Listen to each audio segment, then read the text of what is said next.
दिल्ली येथील विद्यार्थ्यावर झालेल्या लाठीहल्ल्याच्या निषेधात पुकारण्यात आलेल्या बंदला तामलवाडी येथे 100% प्रतिसाद. नीट पेपरफुटी प्रकरणी अभिजित दिपके यांच्या नेतृत्वाखाली विद्यार्थ्यांच्या न्याय हक्कासाठी दिल्ली येथील जंतर मंतर येथे मोठे आंदोलन उभारण्यात आले आहे. त्या आंदोलक विद्यार्थ्यावर पोलिसांनी लाठीहल्ला करून विद्यार्थ्यांना मारहाण केली. विद्यार्थ्यावर झालेल्या या लाठीहल्ल्याच्या निषेधार्थ दिनांक 23 जुलै रोजी वंचित बहुजन आघाडीच्या वतीने महाराष्ट्र बंदची हाक देण्यात आली होती. त्या अनुषंगाने तुळजापूर तालुक्यातील तामलवाडी गाव बंद ठेवून निषेध रॅली काढण्यात आली.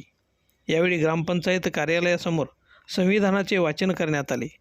या बंदला तामलवाडी येथील नागरिकांनी पाठिंबा दर्शवत 100% प्रतिसाद दिला. यावेळी गावातील तरुण, विद्यार्थी व सामाजिक संस्थेचे पदाधिकारी उपस्थित होते. शिवरत्न न्यूज, तामलवाडी.